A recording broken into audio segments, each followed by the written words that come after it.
लापरवाहियों के भेंट चढ़ गया 27 वर्षीय युवराज अब हमारे बीच में नहीं है। और इस दौरान तमाम बातें जिस तरीके से निकल कर आई हैं कि बिल्डर की लापरवाही, अथॉरिटी की लापरवाही, साथ ही जो मौके पर एसडीआरएफ, एनडीआरएफ और तमाम पुलिस बल मौके पर मौजूद था, उस पर भी आरोप लगे हैं। इन सभी चीज़ों पर बात करने के लिए युवराज के पिता हैं, सीधे बातचीत करते हैं।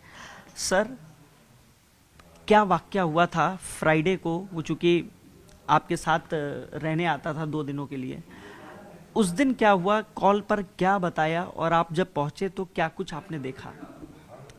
उस दिन बेटे से जब 9 बजे बात हुई, बोला कि उस टाइम तक घर आ जाता था। तो हमने बोला कि बेटा अभी आए नहीं घर, तो बोला कि आज लेट से चले हैं, थोड़ा लेट आवेंगे घर पे, ऑफिस में काम था।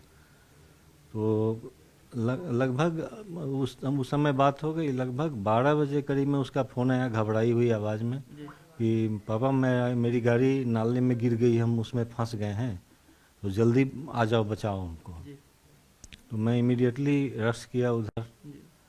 उस समय कुछ कम्युनिकेशन अवेलेबल नहीं था, मेरी स्कूटी स्टार्ट नहीं हुई, तो मैं पैदल बाहर की ओर भागा गेट पर। वहाँ एक कैब था, किसी पैसेंजर को रश से जस्ट ड्रॉप किया था। फिर वहाँ से हम पकड़े और चले। उससे फ़ोन पर बात हुई, उसने बोला था कि नाले में गिर गए। तो नाले का मतलब मैंने लगाया एस पार्कवे के पास बड़ा नाला है वो। मैं वहाँ पहुँच गया, वहाँ वो नहीं दिखा, तो फिर मैंने फ़ोन किया, बोला कि नहीं, सोसाइटी के पास वाला जो नाला है उसमें। तो उतना फिर वापस आने में मुझे करीब 40 मिनट लगा। फॉग के कारण गाड़ी नहीं मिल रही थी। एक गाड़ी मिली तो बहुत धीमी रफ्तार में वहाँ तक पहुँचा इस स्पॉट तक। फिर वहाँ गए, मैंने बेटा को फिर फ़ोन पर सूचित किया कि बेटा मैं आ गया हूँ, अब देखते हैं पूरा बचाने का हम उपाय लगाते हैं। फिर मैंने 112 पर डायल किया, फिर बेटे से बात की, उसका हौसला बढ़ाते रहे कि बेटा घबराना नहीं, हम लोग आ गए हैं, अब पुलिस भी आ रही है, मदद करेगी। यही सड़क के एक तरफ आप थे और सामने दूसरी तरफ बेटा था? एक नहीं, उसी साइड में, मैं नाले के इधर था, वो नाले के उस पार दूर कहीं से आवाज़। हम बोले बेटे कहाँ हो, तो उसने मोबाइल का टॉर्च ऑन किया और दिखाया कि कहाँ पर। कितना दूर होगा लगभग?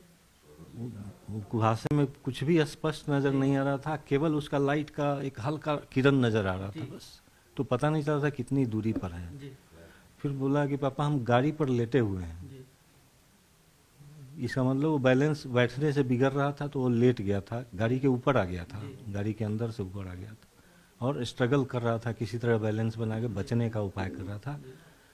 कुछ देर के बाद जब फ़ोन किया तो बोला कि पापा जल्दी बचाओ, ये गाड़ी अब डूब रही धीरे धीरे। वो मतलब अब लोअर लेवल में जा रही थी।